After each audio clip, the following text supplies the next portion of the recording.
Beer bar बंद झाल्यानंतर shutter उघडून दारू न दिल्याच्या कारणावरून झालेल्या हल्ल्यामध्ये एक गंभीर तर 2 वेटर किरकोळ जखमी झाले। पोलीस तातडीने घटनास्थळी दाखल झाल्याने पुढील अनर्थ टळला। मंगळवारी 21 जानेवारी रोजी रात्री 11:30च्या दरम्यान राणा प्रताप चौक येथे हा प्रकार घडला। या घटनेमध्ये उदय शेट्टी गंभीर जखमी झाले असून त्यांच्यावर सांगली येथील खासगी रुग्णालयामध्ये उपचार सुरू आहेत।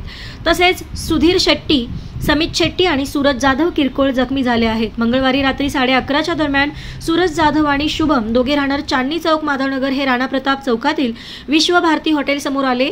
त्यावेळी हॉटेलचे शटर बंद असल्याने त्यांनी मोठमोठ्याने हाका मारून हॉटेलच्या आतमध्ये असणाऱ्या वेटरना बाहेर बोलवले आणि त्यांनी दारू मागितली। वेटरने सांगितले की 11 वाजता हॉटेल बंद झाले आहे, हॉटेलची किल्ली मालकांनी घेऊन गेले आहे, त्यामुळे दारू देता येणार नाही। यावेळी हॉटेलचे वेटर सूरज आणि त्यांच्या साथीदारांमध्ये वादावादी झाली। सूरज, शुभम आणि त्यांचे साथीदार दारू पेल्याने होते, त्यामुळे ते काही ऐकायच्या स्थितीत नाहीत हे लक्षात येताच ते 2-3 वेटर हॉटेलमध्ये गेले आणि दार लावून घेतले। याचा राग सूरज, शुभम आणि त्यांच्या साथीदारांना आला। त्यांनी रोज जोरजोरामध्ये शिवीगाळ करीत हॉटेलच्या शटरवर दगडे मारण्यास सुरुवात केली। हॉटेलचे मालक धर्मेंद्र शेट्टी परगावी गेले असल्याने प्रसंगावधान ओळखून वेटरने 2 हॉटेल मालकांचे नातेवाईक असलेले उदय शेट्टी यांना फोन करून औद्योगिक वसाहतमधून बोलावून घेतले।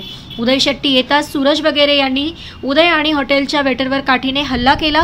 दरम्यान ही आरडाओरडा ऐकून भाजी मंडईच्या कोपऱ्यावर पान खाण्यास आलेले लोक घटनास्थळी आले। त्यापैकी एकाने संजयनगर पोलीस स्टेशनला फोन करून घटनेची माहिती दिली। काही मिनिटातच 2 पोलीस तिथे आले। त्यांनी हल्लेखोरांना पांगवण्याचा प्रयत्न केला, परंतु हल्लेखोर दारूच्या नशेत असल्याने ते ऐकण्याच्या स्थितीत नव्हते। पोलीस 2 आणि हल्लेखोर 7 ते 8 जण असल्याने पोलीस हतबल झाले। हल्लेखोरांनी पोलिसांसमोरच उदय शेट्टी आणि अन्य वेटरवर हल्ला केला। या घटनेमध्ये एका काठीचा घाव उदय शेट्टी यांच्या डोक्यात वर्मी लागल्याने ते जागीच कोसळले, तर वेटरने स्वतःच्या बचावासाठी केलेल्या हल्ल्यात सूरजच्या डोक्याला मार लागला। 2 पोलिसांनी हा जमाव ऐकत नाही हे लक्षात येताच पोलीस निरीक्षक बिजली हे पोलिसांची जादा कोमक घेऊन घटनास्थळी दाखल झाले आणि सौम्य लाठीमार केला। तोपर्यंत या घटनेमध्ये 4 जण जखमी झाले होते। पोलिसांनी ग्रामस्थांच्या मदतीने जखमींना शासकीय रुग्णालयात उपचारासाठी दाखल केले। हॉटेल आणि चौकांमध्ये असलेल्या CCTV कॅमेऱ्यात या सर्व घटनेचे चित्रीकरण झालेले आहे।